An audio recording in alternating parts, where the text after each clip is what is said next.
Season 2, episode number 15, Overcoming His Mental Blocks. Spring is upon us, and you know what? So are the new spring styles from Target. Check out the new styles from JoyLab and all the spring accessories to complete your everyday spring looks. But what also comes with spring, people? Babies! Starting April 1st, and no, you're not an April Fool, Target is launching excellent deals on items such as 20% off baby registries. So this is what you want to do. If you're shopping at Target this week, press your podcast icon on your phone, go to your desktop, whatever it is, and you're going to look for the episode webpage. And I'm going to post the links in the show notes where you can tap, click, and shop away. Or make it even easier, head over to keepit100girl.com and the links are available right there for you to take advantage of these sales.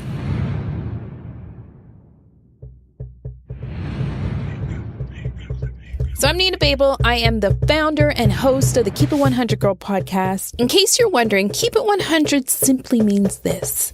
Nina keeps it real and true. No filters means me and my Keep It 100 Nation keep it real with no judgment.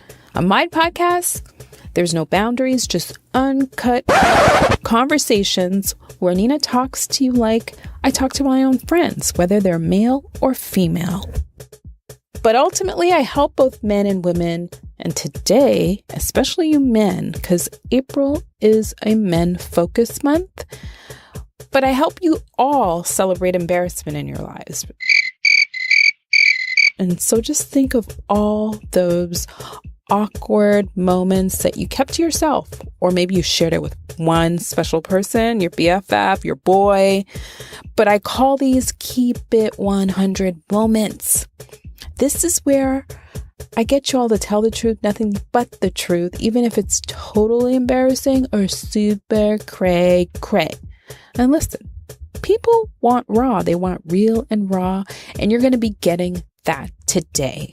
Now, if you were to look back side by side at the two people who are exactly the same people, but one has just evolved far more. And I try to live my life where I'm living it on purpose. Okay. That's all. Like, all I want to do is just make sure that I live my life on purpose.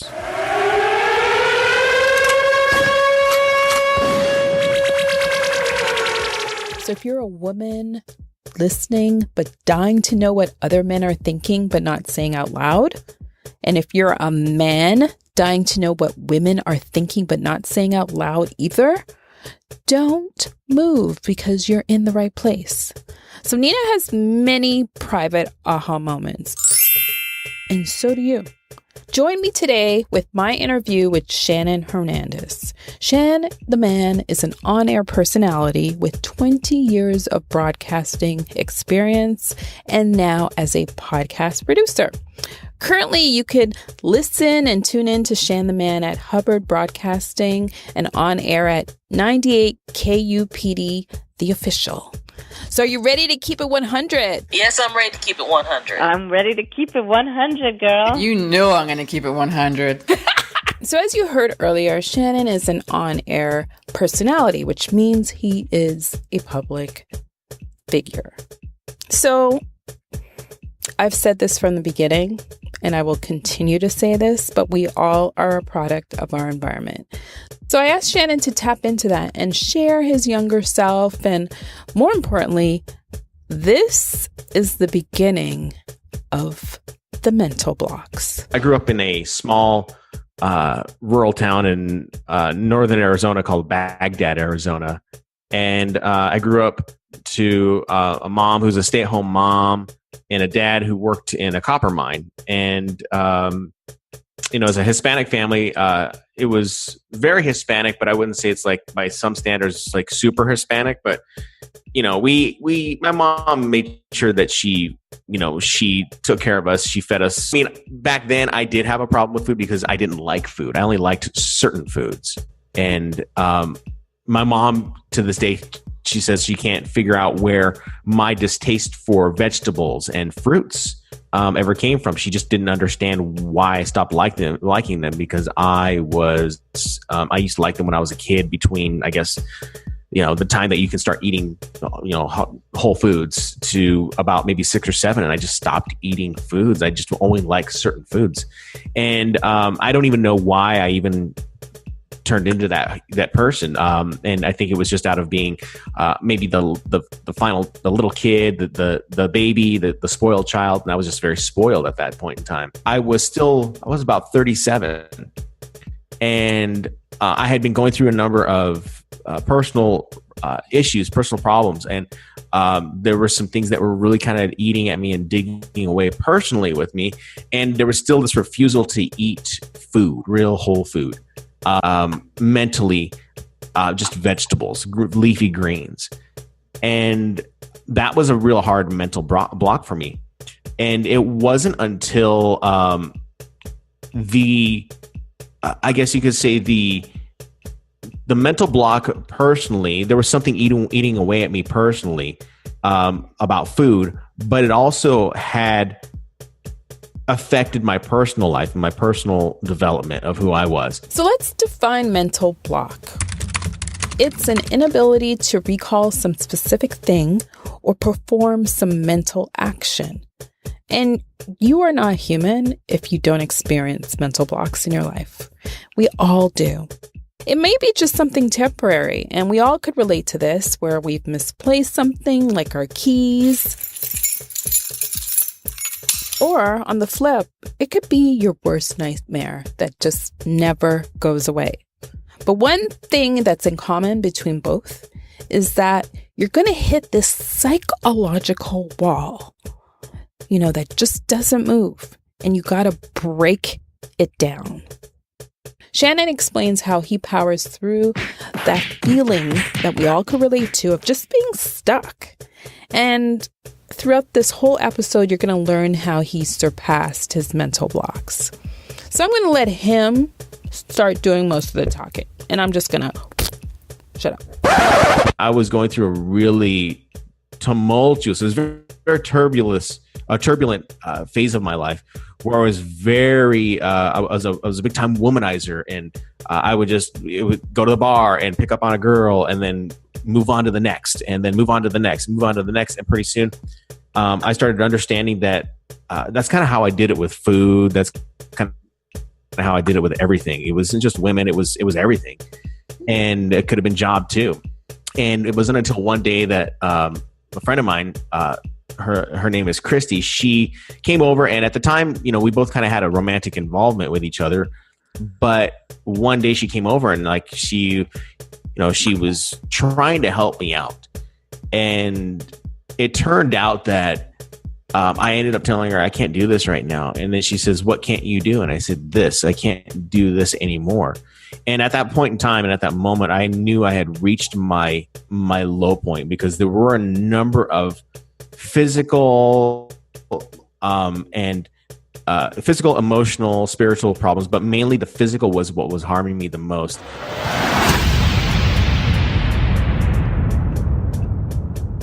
So what was the physical, I was thinking as he was talking? And I really didn't expect this answer, but again, it's a true testament how my peeps, Keep It 100 Nation, keeps it 100. And Shan the Man kept it 100 right here, right now. Listen. I was developing sciatic problems. My heart started to feel like it was ready to burst. My skin started to, I guess, if I could make it sound like it's in the most extreme terms, but it wasn't that bad, but it was really just deteriorating away from my face. And my scalp was dry and it was bleeding, and my insides, my ears were bleeding. And every morning when I'd wake up, I felt horrible. You're talking about a guy who used to smoke every day. Sometimes I smoke a pack a day. I drank every day. I didn't eat the best meals every day. And my body had just finally I was in submission at that point, and it said, I've had enough. You've got to do something about this. So this is the beginning and the first memory of the whole mental blocks. Shannon dug deep to what he could remember, which was the weight gain. And in this segment, Shannon describes how it all started and, more importantly, how it manifested in his life. I mean, well to his late 30s. That weight gain really started in college, the very first year of college, the freshman 15. And for me, it was more like the freshman 30. I didn't understand control back then. You leave house for the very first time and you're like, oh, I can eat whatever I want without exercise. Where in high school, they have you always exercising, you're involved in activities, extracurricular, your metabolism's already high. But in college was when that all started, those bad behaviors started. And I had to recognize that later down the line when I was like around 37. And when I went back and thought about it, I had realized that it was the boxes of pizza that I would leave in my dorm room stacked every night. I'd eat a whole large pizza on my own. Wow. And I thought that was okay. I didn't think food mattered.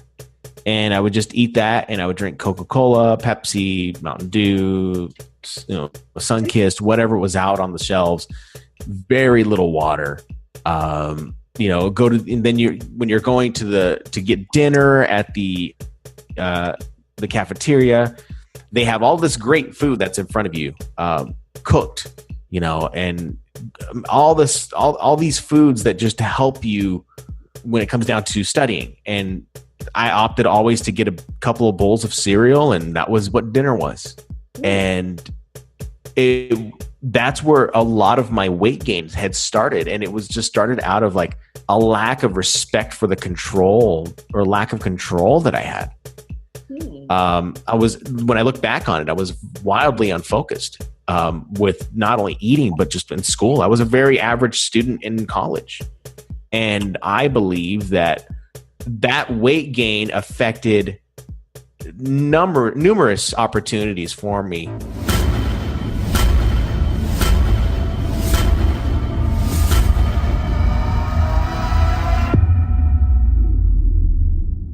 She laughed.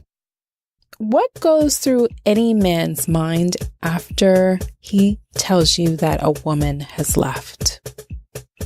I think any woman naturally would think, well, what did he do? How did he screw up such a good thing? Well, in his case, there are good and bad reasons. And I think he had to take the high road, and he took the high road. And if something is meant to be, and in this case, it was more than a friendship, but I think the friendship came back because it was just meant to be.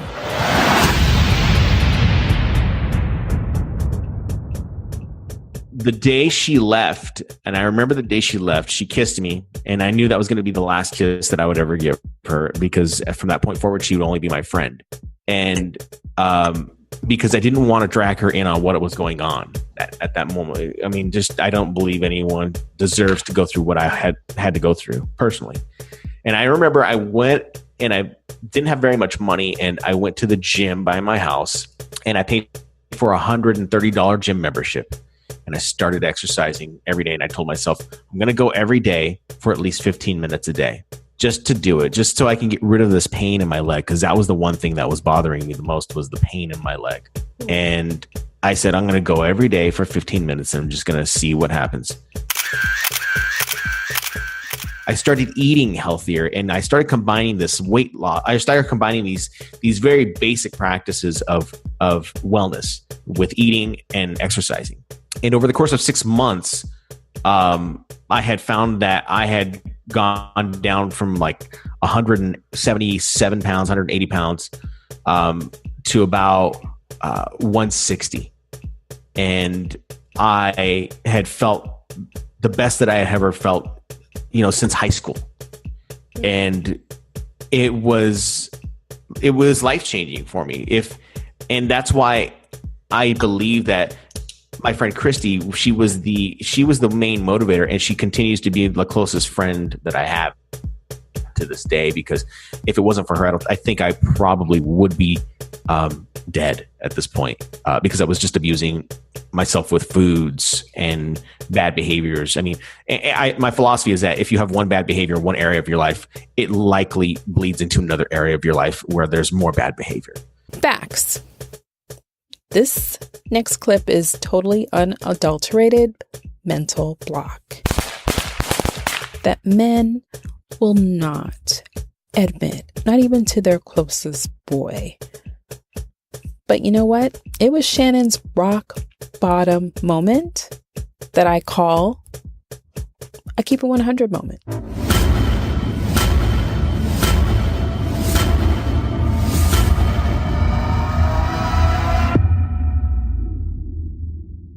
The rock bottom moment was actually a very intimate moment where we were very intimate at that moment in time.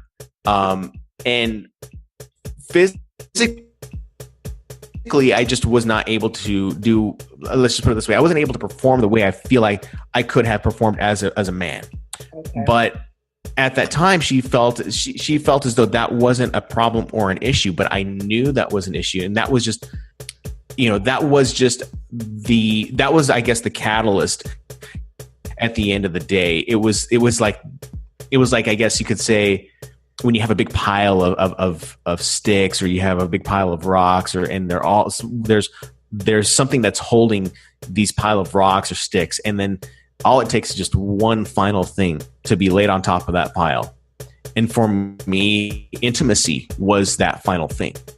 Being intimate with a woman for me was paramount for my further relationships. And at the time, all I was doing was just womanizing. And so when we were getting intimate, I couldn't do it.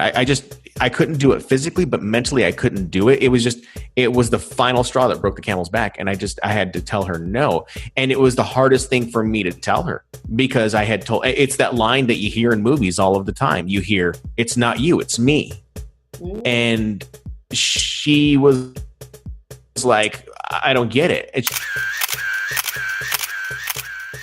Oh, yeah. I mean, it sounds awkward and weird. I mean, and I don't want to sound like as though I just don't want it to sound awkward. I mean, I guess that's why it's an embarrassing moment. But it's that moment when you are getting intimate, and as a man, you just cannot perform. And it was embarrassing. That was awkward. But it was so enlightening. Huh. But it was awkward. You made that assessment, but it sounded like when you revealed that story earlier, your partner at the time didn't feel like that was an issue.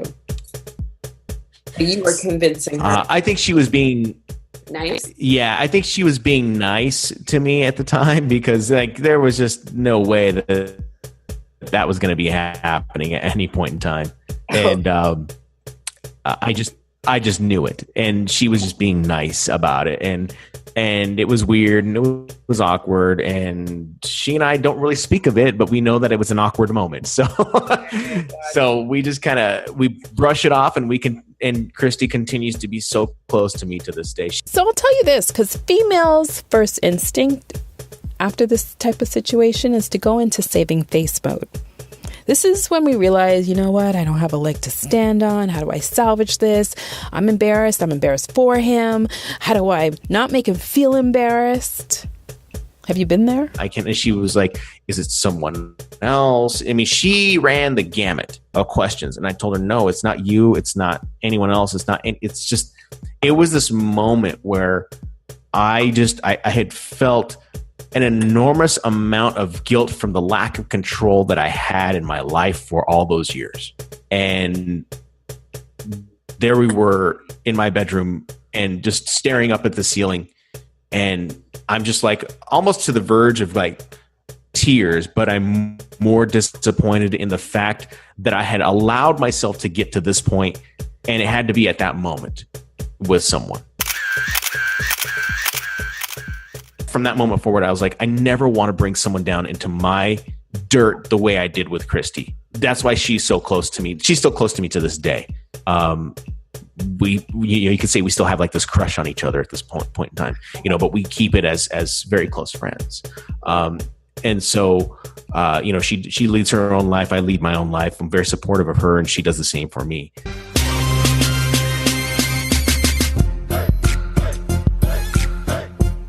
Are you visiting Washington, D.C. this spring? I am one of the first selected groups to host their new platform called Airbnb Experiences starting in April. In fact, April 4th. This experience is perfect for those of you out there listening who appreciate colorful street art and you want those unique DC backdrops to add to your Instagood, Instagram-worthy photos to your feed, or just in general. If you're local, new in town, or passing through DC, look, I'm going to show you some Instagrammable photo opportunities with me as your photographer. And a lot of you probably don't know, but I am on the side a professional photographer. I shoot anything from New York Fashion Week, lifestyle shots, as well as engagement shoots. I'm kind of outing myself here. And I think I'm just ready to tell the world all this. But nevertheless, murals in DC not only help revitalize all these DC corridors, they promote tourism. And many visitors want to learn all the historical and symbolic elements expressed through local mural art, otherwise known as street art. And by the way, it's a cool way to see DC neighborhoods outside of those typical tourist traps located right there in the nation's capital. So if you're looking for that local feel, you can DM me directly. So if you want to find me on Insta, you can find me using the handle NI, B as in boy, A as in alpha, photos, Neba photos on Instagram. And you know what? I will make a link available on the keepit100girl.com page, so you could check me out there. And from there, I don't have the link for Airbnb yet, but certainly if you want to follow me on Facebook, Insta, Snapchat, we could connect there too. So it's now 6 months later, and Shannon's game is so next level now. I had met her for coffee, and she saw how much weight I had lost, and she was like blown away. She's like, I can't even believe how much weight you lost. And I told her, this isn't the end though. There's a lot more that needs to be worked on. And she's like, well, what do you mean? She didn't know that I was striving to be more than just the guy who lost weight. I wanted to be someone who I could go into life and just and kind of emulate what my father had done for every one of his family members, was that where people look to my dad as that guy where he gives the wisdom and the advice that they need because they don't know what to do, and he'll give the best advice, whether they take it or not. He'll give the best advice. And I really kind of wanted to I wanted to follow in those footsteps, because to me, my dad is, to me, one of the most noble men that I'll ever meet. He'd say he isn't. My dad is he'll certainly say that he has flaws.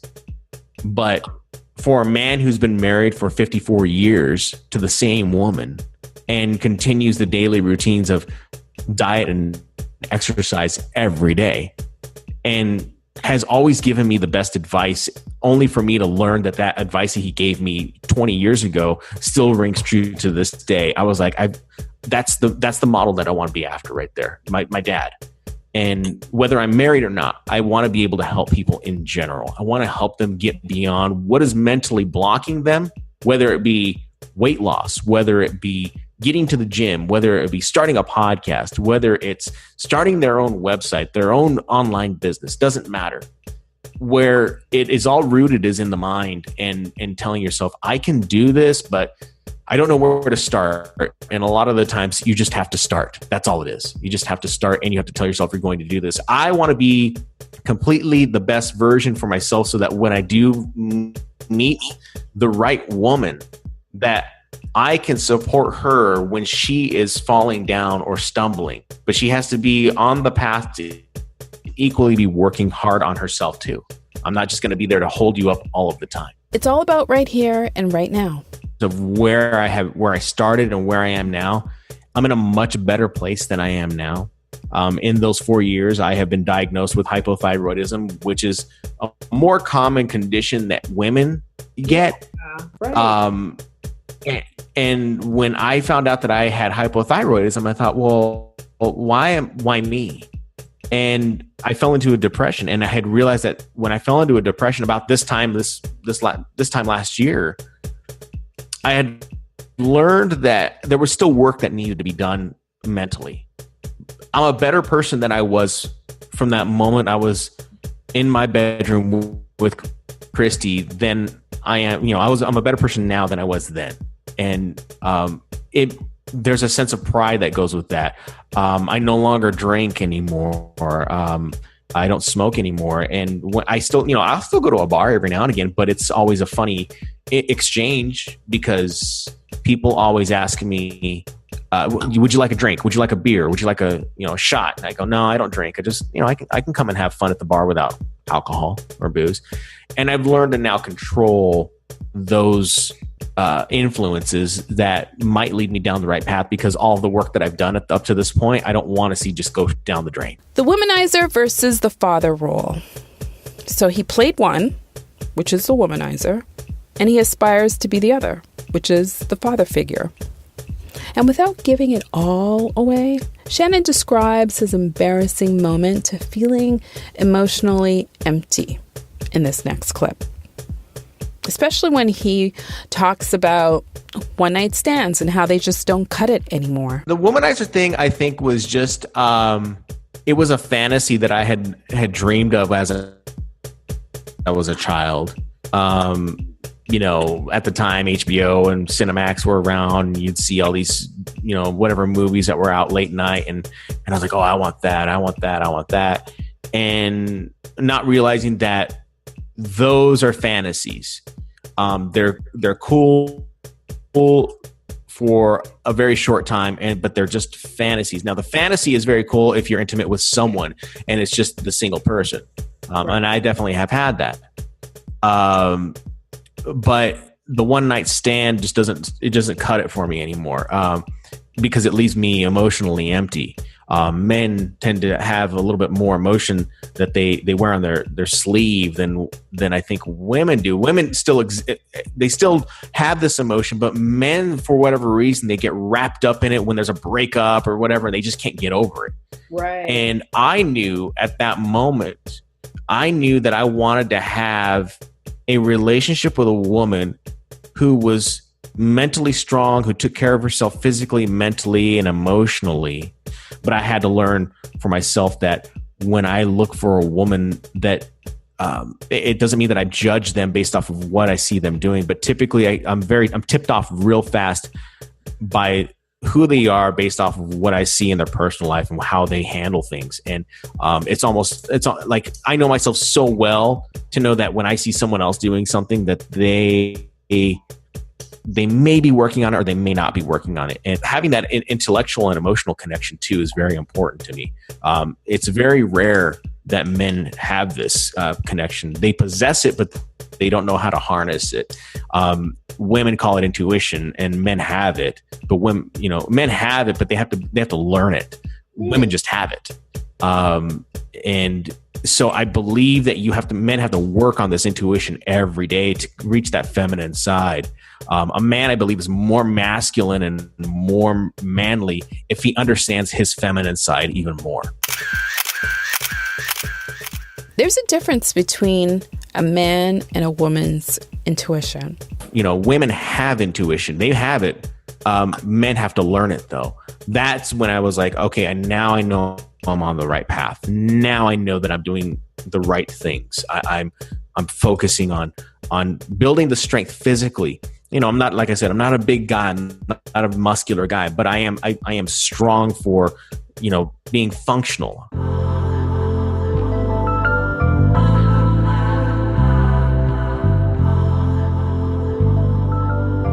I don't like to look at things in regret or blame, because I believe that does more damage down the line to yourself. You have to forgive yourself for the decisions that you had made in the past.